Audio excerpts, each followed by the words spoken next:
I'm Rob Licuria, Senior Editor at Gold Derby, here with Gina Prince-Bythewood, Director on Women of the Movement.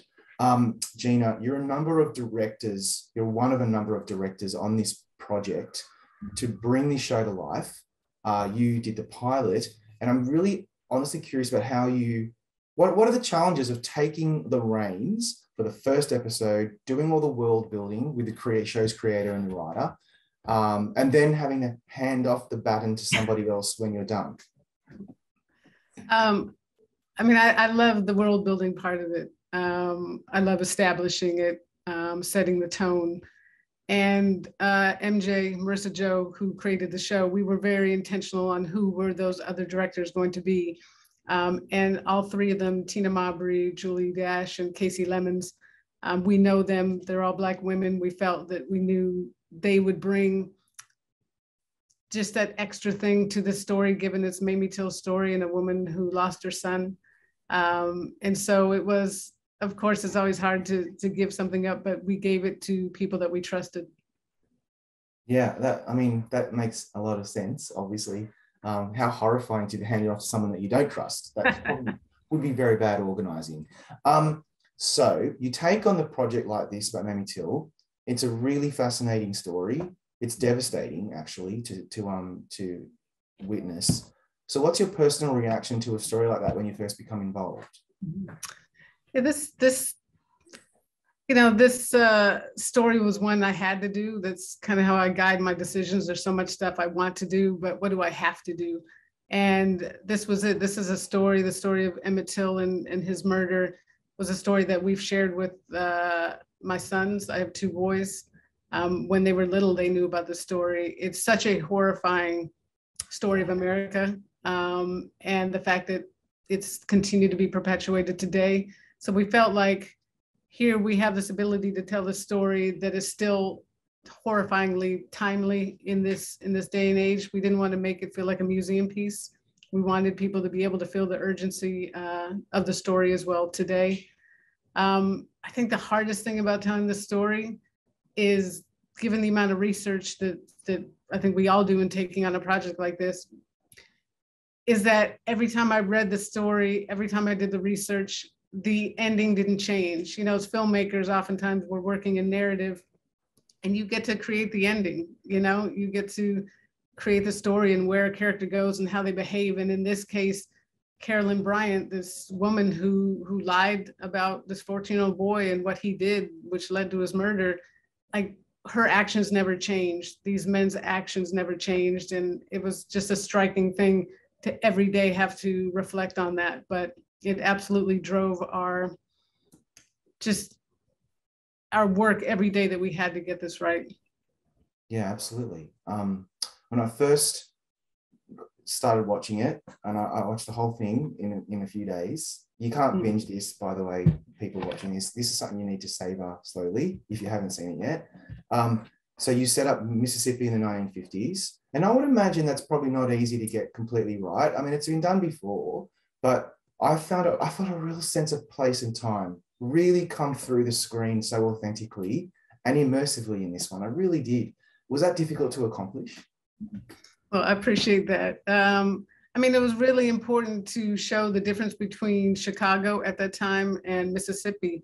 This place that this 14-year-old boy was raised in neighborhoods that built him up and made him feel special, to then go to Mississippi, where the complete opposite, where he's told that he's got to keep his head down and walk off the sidewalk if a white person is walking toward him, all these rules. So, but also I didn't want to make Mississippi this, I wanted to be true to what it was. It's a beautiful state, but underneath that beauty is something so ugly and so violent.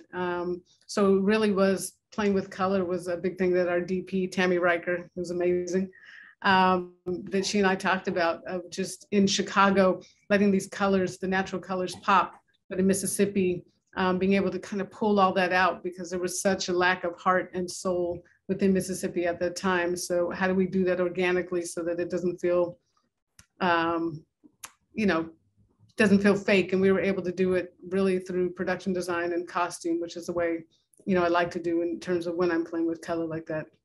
Yeah. you know, when I started watching the show, I started reading about it as well to familiarize myself with the story. And I thought, I wonder how Gina's going to tackle when the mum finds out about what's happened. So we talk about blocking with directors a lot, and in this one, it's pretty straightforward. It's on the phone, it's in the middle of the frame, and it's just on her, and we just wait for the reaction. It is so powerful. You could have made it really bombastic and really, you know, overly sentimental if you wanted to, and that would have been fine. Why did you decide to do that in that way? It's you know, as a director, it's so fun to listen to the other directors talk about their process and what they bring to it, and about blocking and the importance of that. I mean, we as directors, we control where an audience looks and oftentimes what an audience feels. And for this, my approach to the whole thing was really strip away any type of tricks, just tell the story. I didn't want the camera to be a participant in this. So there was never going to be any slow-mo. There was never going to be any dramatic camera moves. The camera's always at eye level, because I just wanted you to stay in it and feel like you're watching real life. It absolutely helps to have an actor like Adrienne Warren, who portrayed Mamie. And I knew at that point, we shot that towards the end of the shoot, and such an enormous trust had been built up between us. And I knew that if I just stayed on her, she was going to give me everything I needed. And I don't know, I remember just sitting behind the camera, watching that, knowing that I just wanted to stay with her and, you know, feel that uncomfortableness, as Pamela talked about, make the audience feel uncomfortable as well, because as you said, you're waiting to see her reaction. And I just thought it was way more powerful to watch her as opposed to some dramatic push-in where I'm manipulating the audience. I think the story in the moment dictated what I needed to do. It takes a lot of trust for a director with their leading lady, the number one actor on the series. A lot of trust to make sure that it comes off as you want it. Do you have to do are you a director that does a lot of takes? Are you a director that knows when you've got the take you want? Talk me through that process.